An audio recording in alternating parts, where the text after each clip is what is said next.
Dr. Gans Ference, registered psychologist with the Ference Group, Judy Arnall, certified parent educator with Professional Parenting Canada, and Diane Switek, founder and director of Banbury Crossroads School in Calgary. Hello, folks. Good to see you. Good to be here. Good evening. All right, let's get started. As family and friends gather for the holidays, there will be plenty of reunions and celebrating, but some are suggesting that there should perhaps be fewer hugs for your children. A blog post from the Girl Scouts of America asks parents not to force their children, particularly their daughters, to hug people, saying that they don't owe anyone a hug even during the holidays.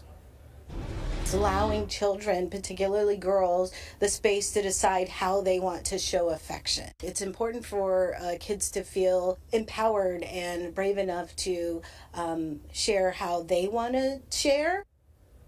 So, Gans, why is it important to the children have the ability to set their own boundaries? Yeah, absolutely. Well, look, we want to teach them that their bodies are theirs, and it's not a requirement to hug or to kiss or anything like that. We want to let them know that their bodies are theirs and they can set those boundaries in a healthy way for themselves, so that later in life it doesn't seem like, oh, somebody comes on, well, you owe me a hug, or I'm going to be really sad if you don't kiss me, or whatever. We don't want to set them up for risk from people who would take advantage of them. So everything we can do to help them feel secure in trusting their gut. They will know who to hug. They will know when they feel close enough to hold somebody's hand or want to come up and give them a hug or a kiss. And we want to build that into them and help them to know that we support them with that boundary they're setting. Judy, at what age do you suggest parents start talking about consent with their children? I think as soon as kids can talk, so about age 2, and we show them what consent is when we maintain what I call body integrity. So if you're tickling kids and they say stop, then you respect that, and you don't spank kids, you don't hit them, you don't force them to sit on Santa's lap, even though you want the photograph. You respect their nose and teach them that their opinions count. Diane, the earlier the better? Well, I think it has to do with the way the whole child is raised.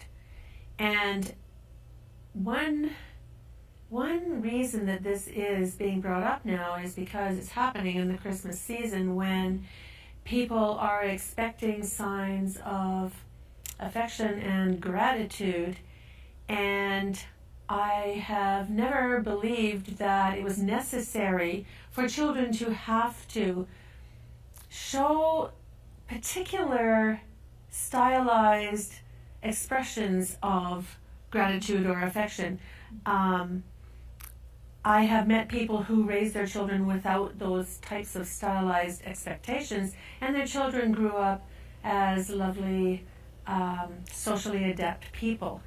So I think boys and girls need to understand that their bodies are sacred spaces, and they have every right to feel comfortable.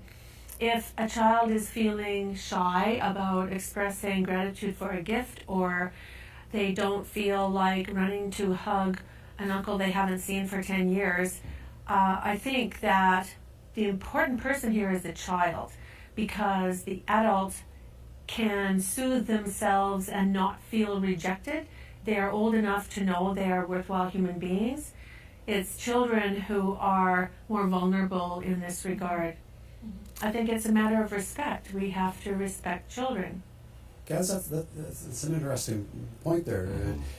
Does it matter if the child decides, no, I'm setting my own boundaries, I don't want to hug, but it ends up ruffling some feathers? It hurts family members' feelings. Well, yeah, it does. It can hurt family members' feelings, it can embarrass the parents. But at the same time, teaching the kids that they are in charge of themselves is far more important than, how I feel as a parent or how I might feel as an extended family member. As Diane was saying, the adults can figure it out. We can figure it out in our brains, soothe ourselves. The child, they're learning how to do this. They're learning, who's safe, what's safe for me to say no to or yes to. And I think it's absolutely important that we support that as parents, to make sure the kids know that they get to say, what happens to their body. And Judy, how do we as parents maybe deal with such a situation in the moment? Well, I think it's okay to say in front of your child and grandpa something like, well, it's okay not to want to give a hug right now. How about we give grandpa a high five? Would you want to do that? And then if the child says no, then just say, well, grandpa, maybe next time, and just sort of laugh it off.